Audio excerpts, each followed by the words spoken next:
ಲೋಕಾಯುಕ್ತ ಟಿವಿಗೆ ಸ್ವಾಗತ. ನಾನು ಗಾಯತ್ರಿ. ರಾಜ್ಯ ರಾಜಕಾರಣದಲ್ಲಿ ಮಹತ್ವದ ಬೆಳವಣಿಗೆ ನಡೆದಿದ್ದು, ಮುಖ್ಯಮಂತ್ರಿ ಸಿದ್ದರಾಮಯ್ಯ ಪಕ್ಷದ ಹಿರಿಯ ನಾಯಕರಾದ ಹರಿಪ್ರಸಾದ್ ಅವರನ್ನ ಭೇಟಿಯಾಗಿದ್ದಾರೆ. ಹರಿಪ್ರಸಾದ್ ಅವರ ನಿವಾಸಕ್ಕೆ ಆಗಮಿಸಿದ್ದ ಮುಖ್ಯಮಂತ್ರಿಗಳು ಉಪಹಾರ ಸೇವಿಸಿ ಕೆಲವು ಹೊತ್ತು ರಾಜಕೀಯ ವಿದ್ಯಮಾನಗಳ ಬಗ್ಗೆ ಚರ್ಚೆ ನಡೆಸಿ ವಾಪಸ್ಸಾಗಿದ್ದಾರೆ. ನಿನ್ನೆ ರಾಜ್ಯಕ್ಕೆ ಎಐಸಿಸಿ ನಾಯಕರಾದ ರಣದೀಪ್ ಸರ್ಜೇವಾಲಾ, ಕೆಸಿ ವೇಣುಗೋಪಾಲ್ ಭೇಟಿ ನೀಡಿದ್ರು. ದೆಹಲಿ ನಾಯಕರ ಜೊತೆ ಸಿಎಂ ಚರ್ಚೆ ನಡೆಸಿದ್ರು. ಬೆನ್ನಲ್ಲೇ ಹರಿಪ್ರಸಾದ್ ನಿವಾಸಕ್ಕೆ ಸಿದ್ದರಾಮಯ್ಯ ದೌಡಾಯಿಸಿದ್ದಾರೆ. ಇದು ರಾಜಕೀಯ ವಲಯದಲ್ಲಿ ಭಾರೀ ಚರ್ಚೆಗೆ ಗ್ರಾಸವಾಗಿದೆ. ಹರಿಪ್ರಸಾದ್ ಅವರು ಬ್ರೇಕ್ಫಾಸ್ಟ್ಗೆ ಕರೆದಿದ್ರು. ಬರ್ತೀನಿ ಎಂದಿದ್ದೆ, ಅದರಂತೆ ಇಲ್ಲಿಗೆ ಬಂದಿದ್ದೆ. ರಾಜಕೀಯ ಚರ್ಚೆ ಸೇರಿ ಮಂಗಳೂರಿನ ವಿಚಾರ ಚರ್ಚೆ ಮಾಡಿದ್ದೀವಿ. ರಾಜಕೀಯ ಚರ್ಚೆ ಅಂತಲ್ಲ, ಜನರಲ್ ಆಗಿ ಚರ್ಚೆ ಮಾಡಿದ್ದೀವಿ.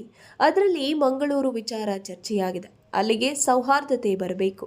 ಹಿಂದೂಗಳು ಮುಸ್ಲಿಂ ನಡುವೆ ಯಾವುದೇ ದ್ವೇಷ ಇರಬಾರದು, ಸೌಹಾರ್ದತೆ ಬರಬೇಕು ಅಂತ ಚರ್ಚೆ ಮಾಡಿದ್ದೇವೆ. ನಾನು ಹರಿಪ್ರಸಾದ್ಗೆ ಮಂಗಳೂರಿಗೆ ಹೋಗಿ ಬನ್ನಿ ಎಂದಿದ್ದೀನಿ. ಅಲ್ಲಿನ ಪರಿಸ್ಥಿತಿ ಬಗ್ಗೆ ಅವಲೋಕಿಸಿ ಬನ್ನಿ ಎಂದಿದ್ದೀನಿ ಅಂತ ಸಿಎಂ ತಿಳಿಸಿದ್ರು.